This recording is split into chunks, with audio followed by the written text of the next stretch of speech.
welcome. Thank you very much. I'm here with Deb Nyquist. We've worked together for a very long time. We've both been involved in what was previously called food security. And but for the last 8 months, we've started working with VH Hydroponics. So we're going to just get right into it. I think we have a slideshow that's coming up. As that's going to do that, let's just go ahead and get started. First of all, thank you very much for offering us a seat at the table. Because breaking bread with people, being from the Midwest has always been something that's really, really important. And my family, my grandfather would say, we're getting too many generations away from the food, Jen. So it's really good to sit up here with you.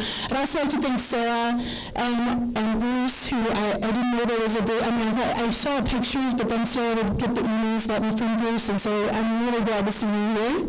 And for hosting the symposium, what we have to understand is that not one of us has the solution.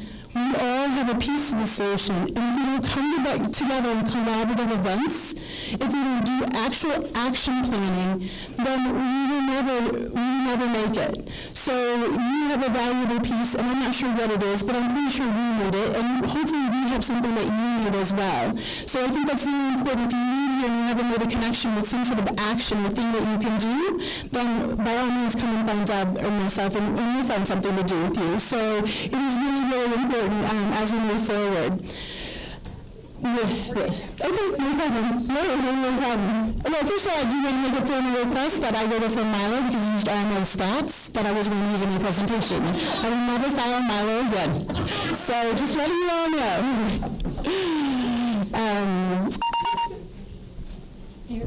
I have a link too.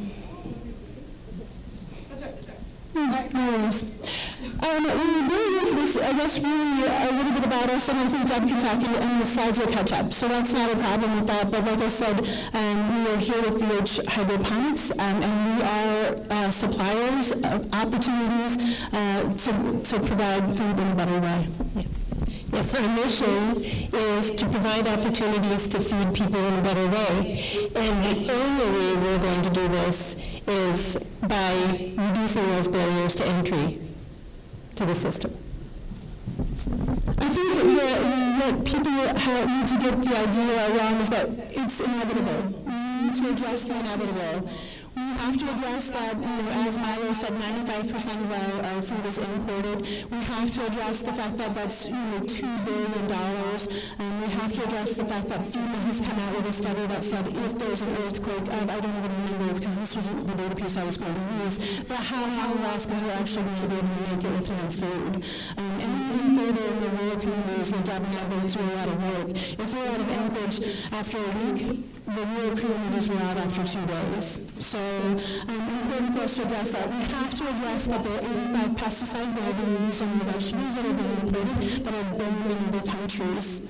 We have to address that cheap is not cheap when it comes to the health and wellness of our people in our states, our elders, our children. We have to address that. In the office we talk about dead fresh, and dead fresh refers to any produce that was imported, because by the time it gets to our table, it's lost so many nutrients that it's fresh, but dead fresh. And then by the time it gets to the rural communities, it's really, they've done a study that it's essentially flavored water, as a lot of rural communities are getting really have it.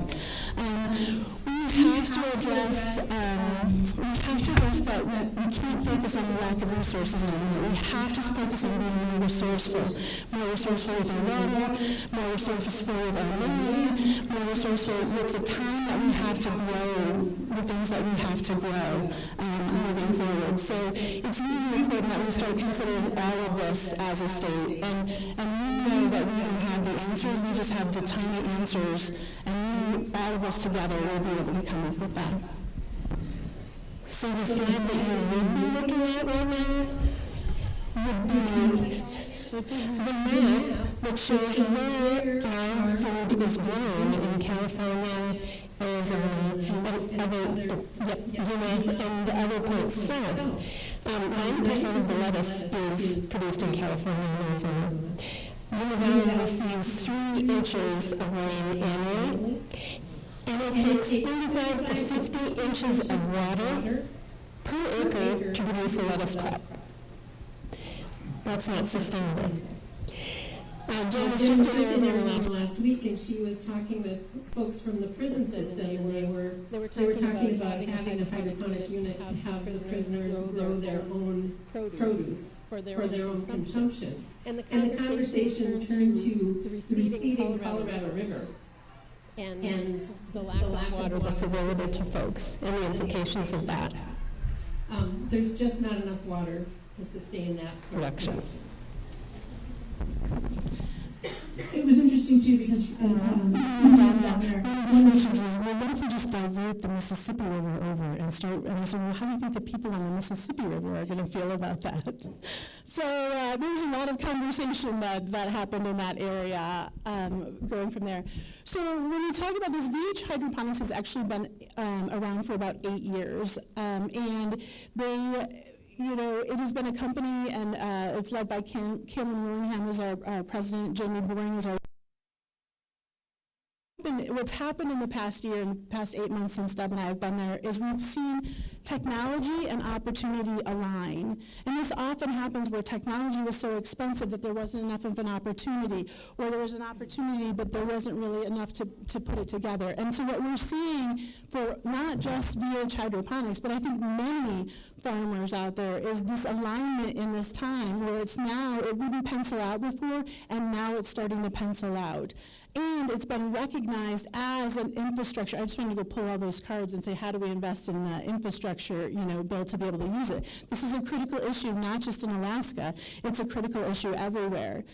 So what we've done is we've really tried to transfer ourselves into a vertically integrated company, which is moving forward. So meaning that, you know, we want to be in control of everything so that we make sure we can build our systems. Our systems are built, we call them built by Alaskans for Alaskans. So it's a robust system. And one of the things about it is that when I remember growing up, that I never saw a tractor mechanic.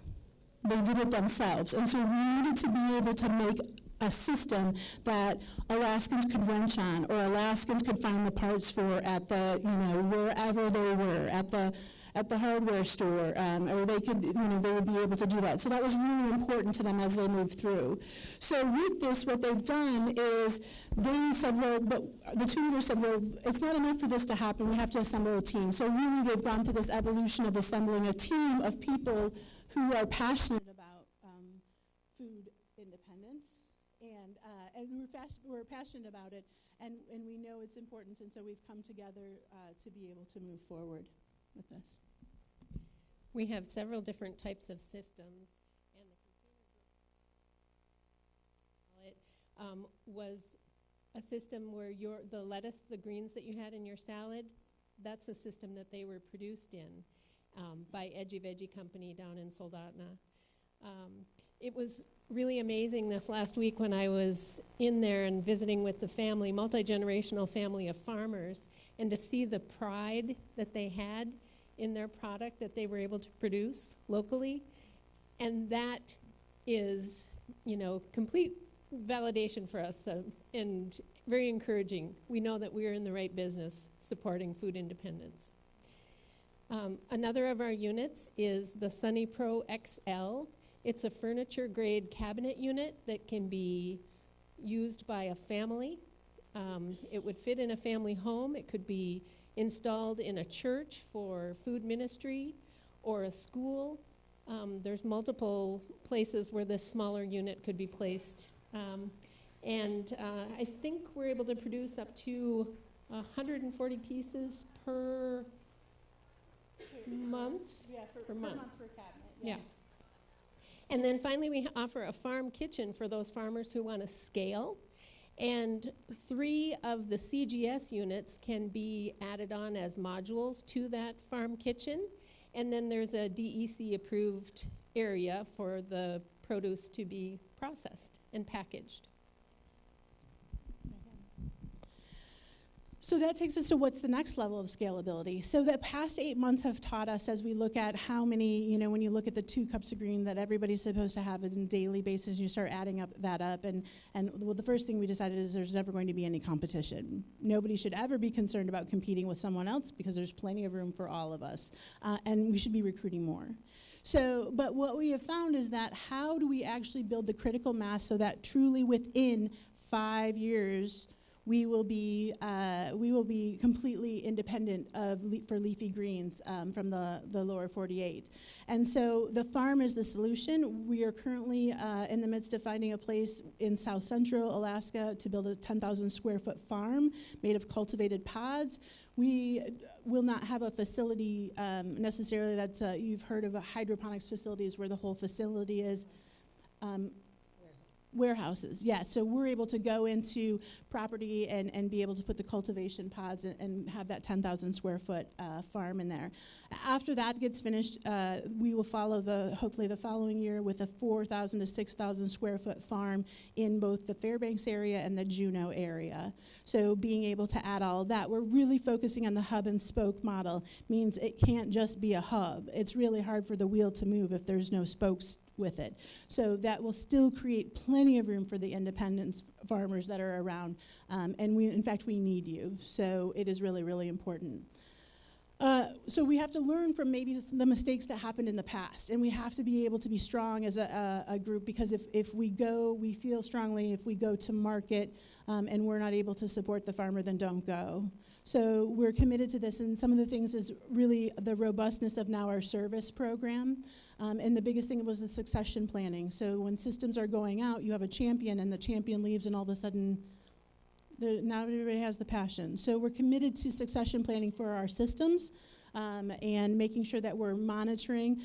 We are big community people, and there are so many different communities out there, different types of communities, so certain types of farmers, and then there's the geographical communities, there's tons of that.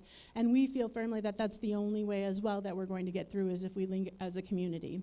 So that's that, and we are also moving into alternative, using some renewables as well in our systems moving forward.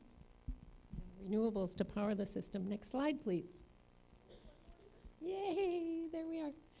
So in the office, we frequently say the people who love to farm don't have money, and the people who have money don't love to farm. And so one of the ways that we're supporting our farmers is by connecting the two. And because farmers are passionate about doing what they do, and so we want to support them.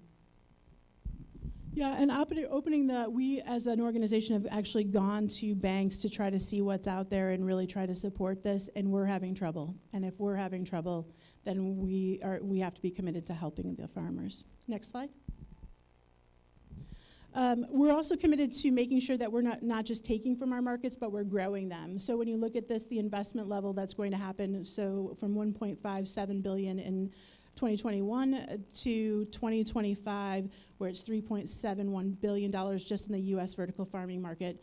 By doing this, we want to grow our markets with communities, wellness, and connectivity, schools and the farm-to-school programs that they have, government is in the form of economic and workforce development, and of course, we're also supporting our tribes with traditional foods and medicine, and the capacity of some of our nonprofits. Next slide. VH Hydroponics wants to give the gift of growing, that opportunity to give the gift of growing, and this allows for investment to have lasting impact and leave a legacy. Teaching our children to grow their own food is an investment in future farmers. It's an investment throughout our lifespan for all of us, and it will help build resilience for our state. Food independence is important for all of us. Next slide.